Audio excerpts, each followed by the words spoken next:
Welcome to Locked On NBA. On today's show, the Celtics take control of the Eastern Conference Finals with a dominant win over the Pacers. Plus, we get into what the Timberwolves need to do to bounce back in Game 2 against the Mavs, and which of the available head coach openings is the best. All of that and more on today's Locked On NBA.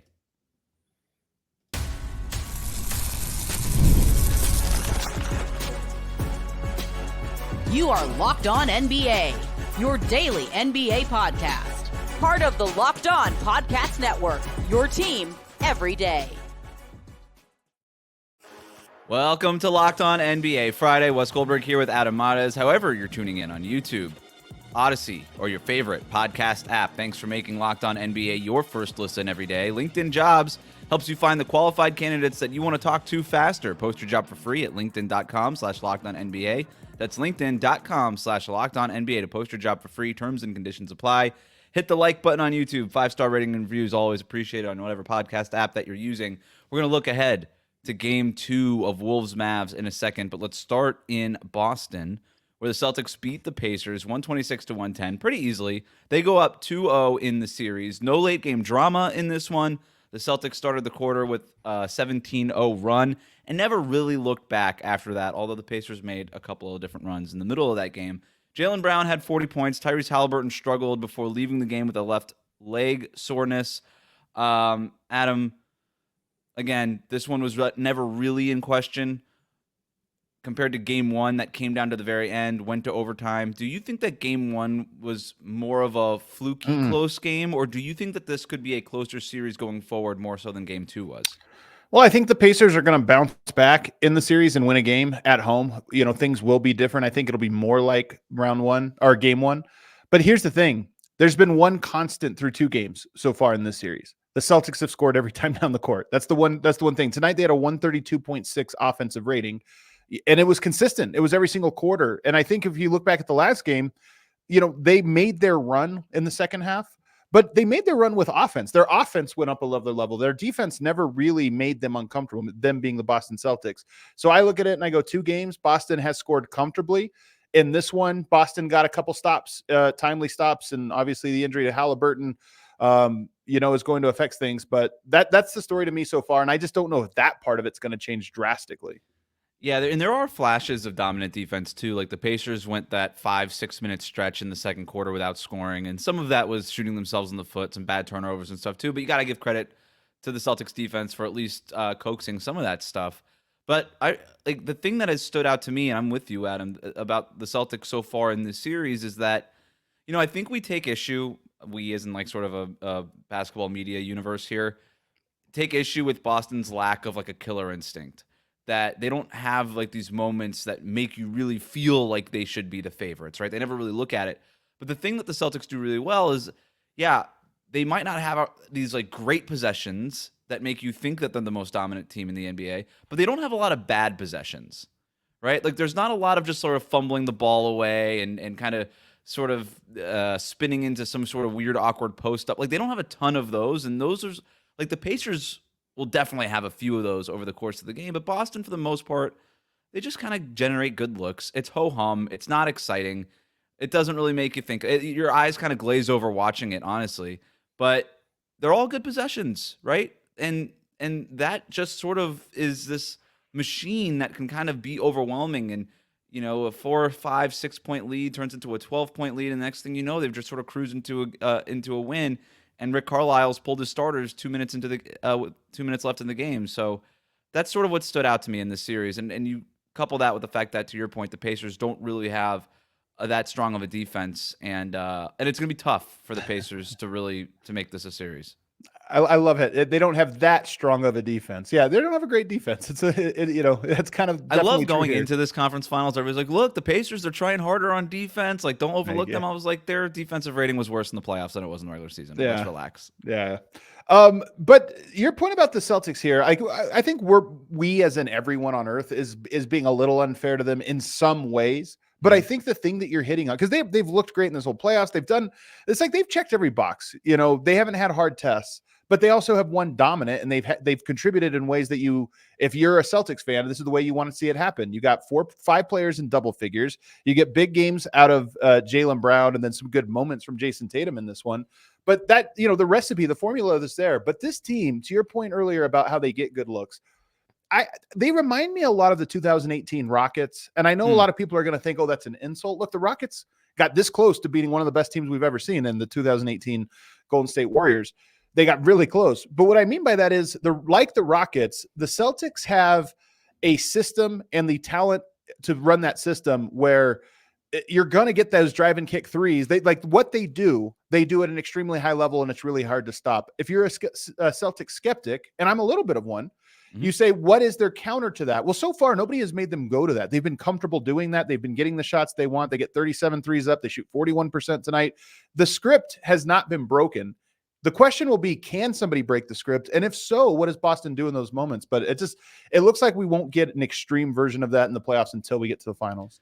I'm so glad you brought up the Rockets comparison, because I've said before, I think if the Celtics wore Rockets uniforms, people would be less scared of them than they are right now, because it's just the Boston Celtics and it's got the championship mentality and the history and all that stuff. But it is very similar to those like James Harden things. By the way, Joe Mazzulla is a disciple of all of that stuff, right? He's always talking about the math problem. We've got to take more threes. Yeah. If we do that, we create an advantage for ourselves on all these things. So it is very much in line with those things. Now, obviously, they play a little bit differently. Their defense can get to a much different level than that Rockets defense can. But the point being, on offense, it is a system. They do run it almost to a fault sometimes. They're a little too strict with it, but that's also sort of the point, right? Like, they would tell you in the Celtics front office, well, we have to stay strict with it, because once we don't, then the system goes kaput. The whole system is based on being strict with it and trusting the math at the end.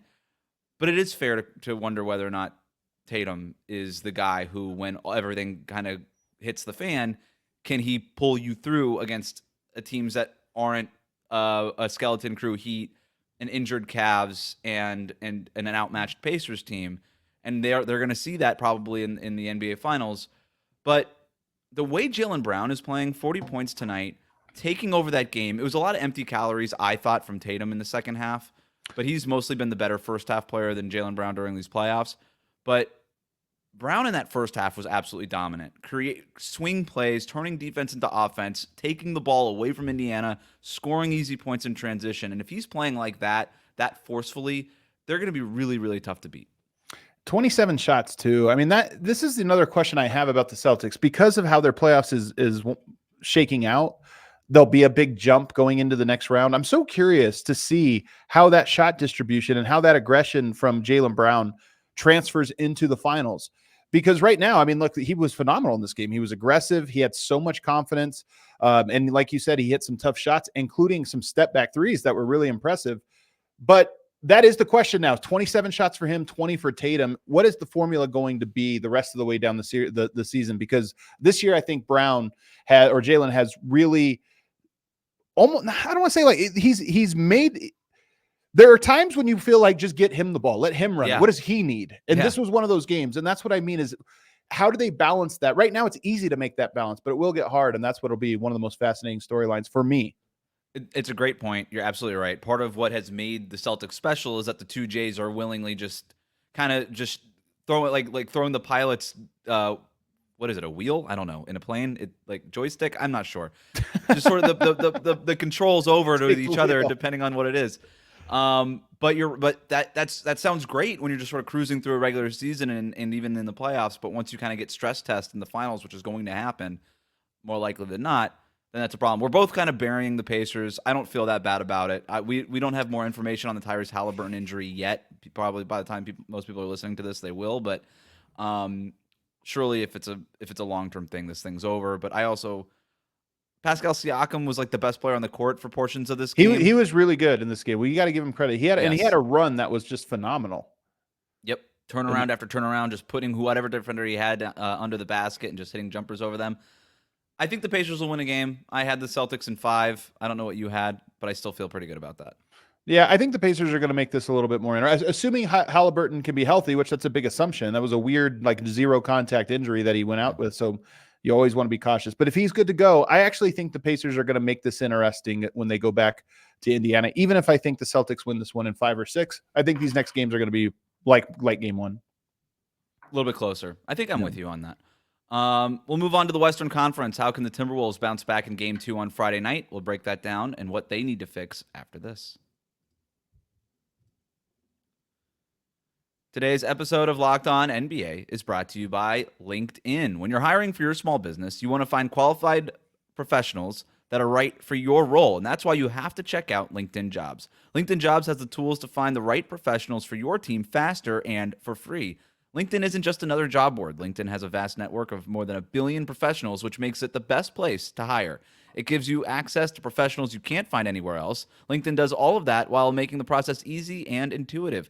Hiring's easy when you have that many qualified candidates, and it's so easy, in fact, that 86% of small businesses get a qualified candidate within 24 hours. LinkedIn knows that small businesses are wearing so many hats and might not have the time or resources to hire.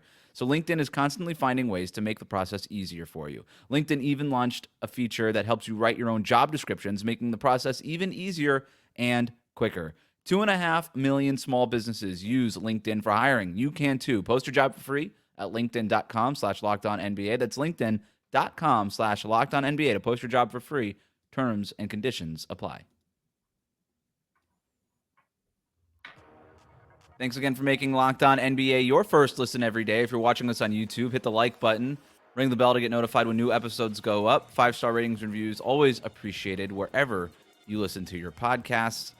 Let's move on to the Western Conference. Game 2, Wolves-Mavs tonight, Friday night. Before we get to the Mavs part of this, what are you looking for from the Timberwolves as they try to bounce back in this one? I'm looking for them to try to put more pressure on Rudy Gobert, more pressure on the paint. You look at how that last game went. Very impressive discipline, I thought, from Dallas defensively. Very smart game plan. And they coax, in a way, Minnesota into 49 three-point attempts. That's an enormous amount. And they shot well at them, 37%. If you tell a team, like, okay, you shot 37% in a playoff game, that's about par. 37, 38%. That's about par. So you can't look at that and say, okay, we're going to make more than that. 18 threes is already an enormous number for them. You have to look at it and say, is that what they're wanting us to do? Do they kind of get us in that mode? That doesn't mean they don't need to take them, but they need to be selective and they need to look for opportunities to go in and put pressure on that Mavericks defense. Sorry, I said Gobert earlier. On that Mavericks defense, and try to get to the line, try to get to the paint. Yeah, I'm with you. I think Minnesota's got a few things that they got to do offensively. The Mavericks are a better rim protection team than the Nuggets were. And they have 7-footers who could just protect the rim, and they're just more maybe even just more traditional is probably the better way to put that. And it's a different look. And I thought that Anthony Edwards was a little skittish in Game 1, didn't really know where the angles were, because I think the playbook on Anthony Edwards, not to say that it's easy to stop him, but it's to have somebody protecting the rim on that back line so that his man-to-man defender could be a little bit more aggressive, chase him off the line, and kind of do those things. And Denver, that's not really their system.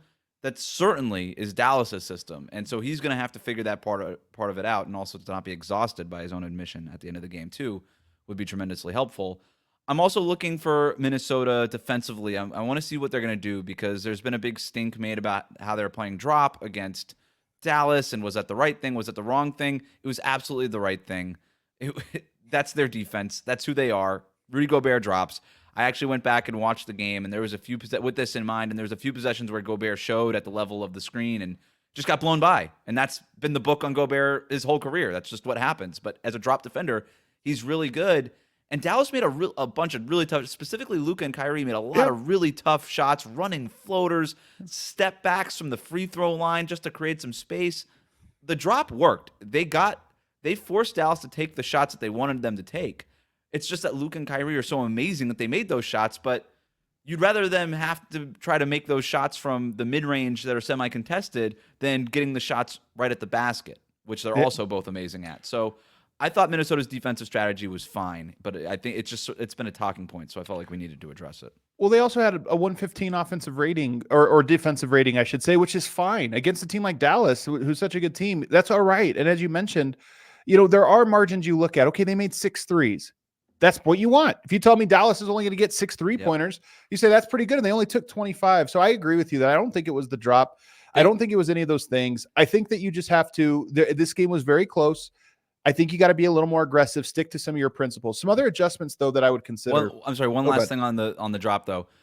there's room for improvement on the defense. Like Gobert was just sort of light on his feet a little bit, and I don't mean that in a good way. He just got pushed. Like Gafford was pushing him off the spots quite a bit and stuff like that. He's just got to be stronger. He's got to raise his arms. He's got to be the defensive player of the year, and I think that's more of an effort thing. And the comments that Chris Finch made today, Thursday, about this was talking about just that. They got to show more effort, and I think that'll go a long way. Another correction I think that Minnesota is going to make in game 2 is to be a little bit smarter with their on-ball pressure. And I think especially with Anthony Edwards. Yep. Now, they had success with this. It was why they won the previous round. They were able to disrupt Denver's offense by putting so much pressure on Jamal Murray, and Denver didn't have other ball handlers to handle that. Kyrie and Luka are less phased by it by a wide margin. They're just not phased by that ball pressure. And I thought Anthony Edwards wore him and tired himself out in this game with some of what he had to do against Kyrie Irving specifically. So for me, if you go into a game 2, your defense worked, you have the length, but the pressure didn't work.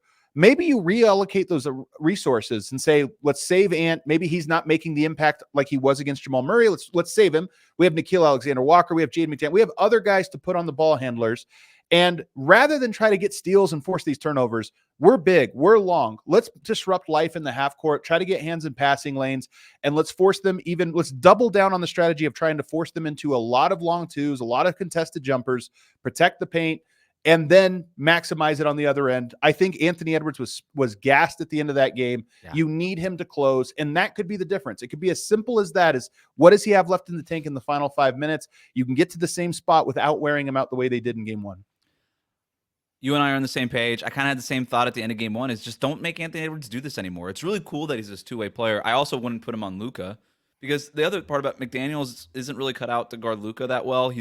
Luka's just stronger than Jamal Murray was, and Luka just pushes McDaniels out of the way, and that wasn't just a game 1 thing. That's sort of been the song and dance in these matchups for the last couple of years. And so I don't know. I maybe not put Edwards there. I'm okay. Just throw Mike Conley on these guys and just let your back line do their job. Like just chase them off the line and let Gobert and to a different degree Karl Anthony Towns just do their job in being big players and try to force them into those shots that you were already forcing them into for the most part.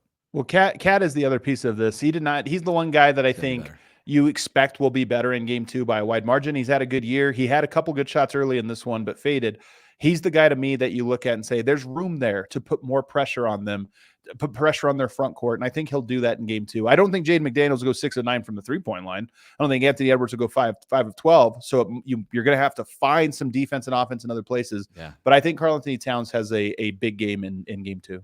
Yep. And if Edwards isn't tired at the end, then he's able to turn that corner. He's able to drive and kick. All the things that he wasn't able to do, that he was too tired to do in the fourth quarter, that basically submarined Minnesota's chances of winning that game. It was just wasted possession after wasted possession because he was just so tired that he was just, not doing anything with it. And he's really the only generator, the only guy that puts a defense into rotation on Minnesota's offense. So if he can get going a little bit, you kind of save him defensively and make sure that he's fresh for that fourth quarter, then you give yourself a chance offensively too, because you also got to find a way to score against a really good Mavericks defense that does not make a ton of mistakes.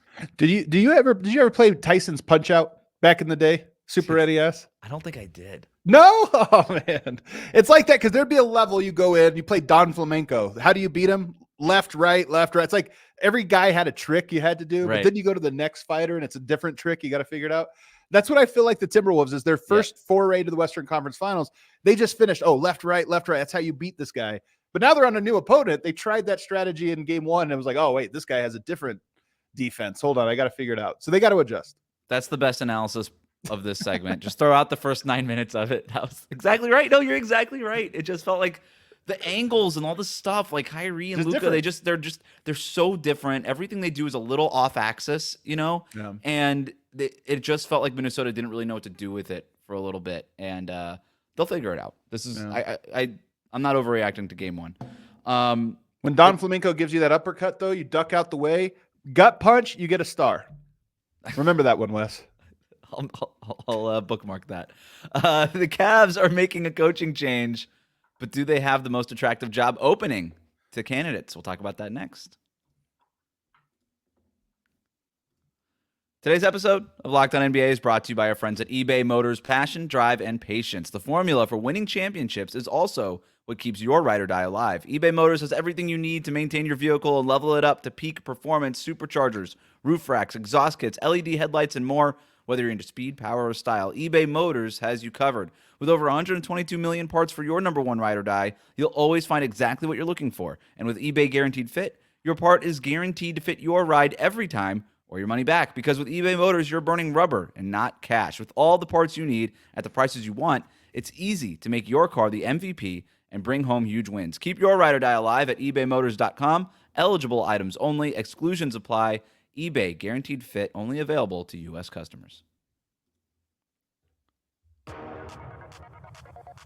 Thanks for making Locked On NBA your first listen every day. Before we get to our weekend countdown, got some news here. The Cavs fired JB Bickerstaff on Thursday, and according to Adrian Wojnarowski, it's Kenny Atkinson as the name to watch for the job. James Borrego also being reported as another candidate. So now we've got, with this firing, the Cavs' job's open, the Lakers' job is open, and don't look now, but the Wizards' job's still open. Not that anybody's paying attention to that. Is there another former player's son that they can hire? Maybe they could try that again. Man, don't do this to my guy Wes Unseld, man. Don't do this. That's right. That's right. That was a lose-lose he was in. Come on. Got to be careful about the jobs you take, though. That's the lesson here. Yeah. And that's basically what we're talking about here, right? Between those three jobs, if you're the number one coaching candidate, which one of those is most attractive to you? This is tough because I'll be honest, I don't know that any of them are like slam dunk opportunities. I think we can go ahead and put that Wizards one last, unless you're trying to like galaxy brain yourself and think like which one has the least pressure, and you can create the longest narrative and tell ownership, hey, it's a 4-year plan we got going here. But outside of that, that job's always just going to be tough, and they're starting from ground zero. The Lakers job sounds attractive, doesn't it? You're in Los Angeles, It's the big market, all the bright lights, you got LeBron. But I'll be honest, man. Does that sound fun to you? Is there any coach that you've looked at, you're coaching a LeBron team, and said, man, I'll bet he's having a great time? I think this is the worst job. You think the Lakers, the Wizards job? Your first job as a head coach is what? Keep the job. Yeah, that is your first job. The second job is win. The first job is keep the job. And you're, no matter what you do in LA, you don't get to keep the job. Frank Vogel won a championship and lost the job. You don't keep your job. They've had now over the last 20 years, 10 coaches. Yeah. That's 2 coaches. Yeah. That's a coach every 2 years, rather. And so it's a tough place to be. And even if you say, LeBron, AD, this team's a contender, we got a chance, they're going to go trade for Trae Young or whatever it is that they're going to do, that team's not winning the West. Like, come on. Yeah. So even it's just a ton of pressure, no real hope. You're taking a job you're going to get fired from in your heart of hearts. Like at some point, it's a matter of when, not so much if. Where if you're in Washington, the roster stinks. This is like such an earnest transition, as opposed to Washington. They've got the cherry blossoms. Right. They've got it's like uniforms. Got a new stadium, a new arena opening up in a couple of years that you could help. 2 airports. You could fly out from any airport. I mean, that's nice. Yep, you have the DMV area. You could be in any other state whenever you want, very quickly. Right. I don't know. The weather's nice, but there's no pressure on it, and you actually have a chance to keep the job. Neither job is awesome. It's why they're still open. But I think the Wizards job is almost better than the Lakers job. Well, and the Cleveland job is the one that's chaos. You don't know if that's going to be great. You don't know if it's going to be terrible. But I'll tell you one thing about the Lakers job I can tell you is they're looking to hire a podcaster. Wes, I don't know if you've heard about this. I have heard about this. They're looking to hire a podcaster. They're interested in this podcast host, David JJ Redick. And they're interested, and it does bring us to our Friday countdown.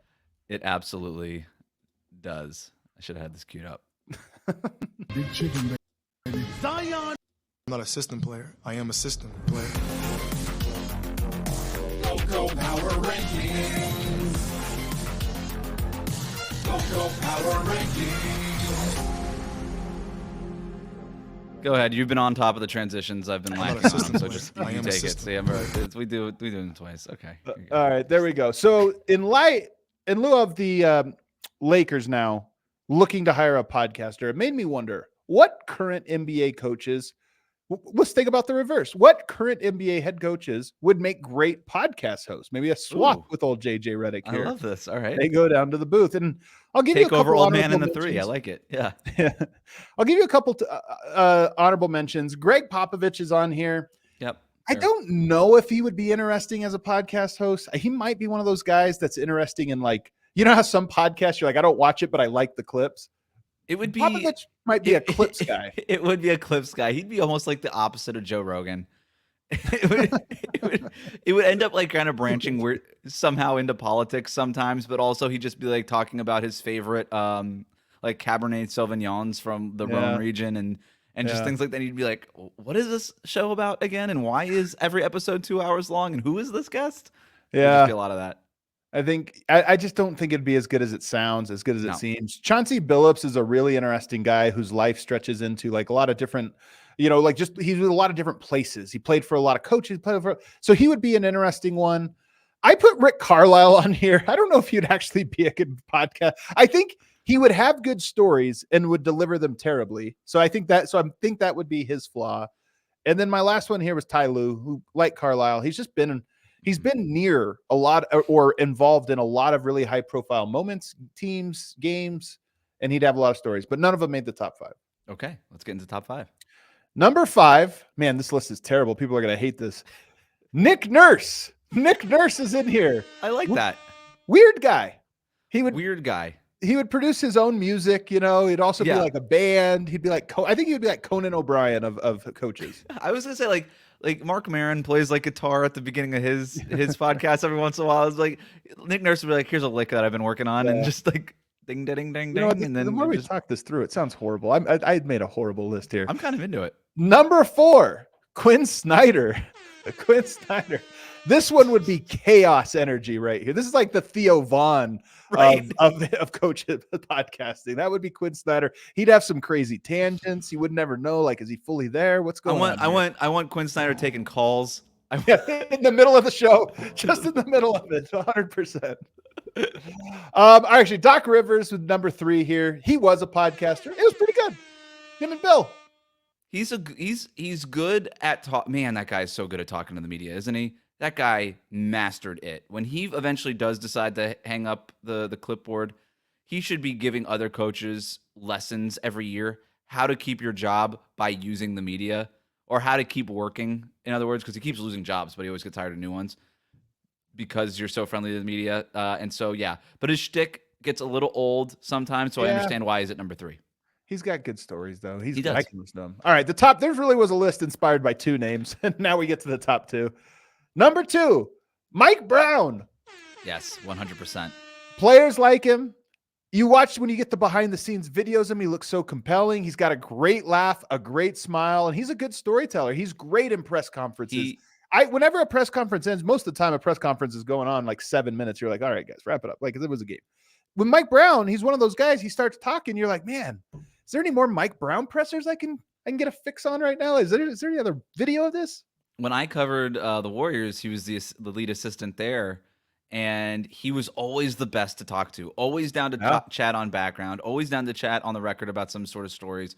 The guy matches his shoes to his belt buckles, and he was really upset when the NBA went away from suits to this casual thing, and he was like, I don't know what to do with all my suits. Like, we had a 20-minute conversation about it. I would like, and he's just, the point being is the guy could just talk about anything for a very long time, which is the idea of podcasting. Yeah, he would be great. Mike Brown podcast, hit me up. Let's get it here on the Locked On channel. And then number 1, this one was number 1 with a bullet. This is easily number 1, Michael Malone. Now, I don't know if you saw last year some Who's Your Daddy talk. He had some, he gets fast and loose on the mic a little bit. But then you see him, they lose. He's yelling at a reporter, telling him it's stupid effing questions. That was so good. Michael Malone, man, that guy, you never wonder how he's feeling. He wears his expression on his face. That guy is insane. He's hilarious. He's insightful. He speaks folksy. Somehow he's like 90 years older than his age. He has nothing but these little old school maxims and stuff. He's hilarious. He would be a great podcaster. He's the best of both worlds, right? He's talkative the way that guys like Rick Carlisle and Mike Brown are, but he's cantankerous the way that somebody like Greg Popovich in his prime and even like an Eric Spoelstra is. Yeah. But they don't want to talk that much. Yeah. They just kind of do the get off my lawn, I don't want to do the press conference thing. He somehow blends both of them together where he'll keep telling you how little he wants to answer the question, but he's talking. He's doing it. And he'll throw you some attitude every once in a while. I'm all in. I do think a requirement for this podcast is he's got to have a couple of beers.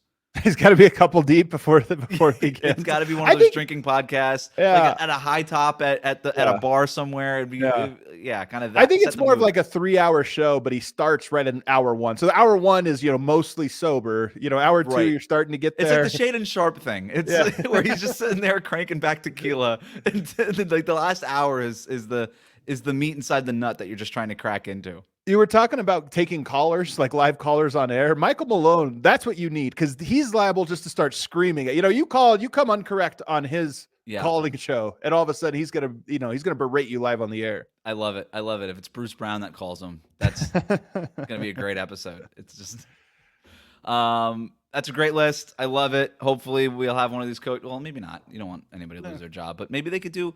I mean, players Wes, are doing Adam, You're replaced on the Friday lockdown. We got Mike Malone and Mike Brown, man. We're doing Mike and Mike on Friday. Mike and Mike. Dang it.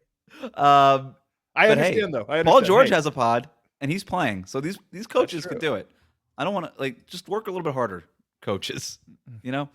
Thanks for making Locked On NBA your first listen every day. Every dayers, make sure you're subscribed on YouTube, Odyssey, and wherever you get your podcasts. Have a great weekend.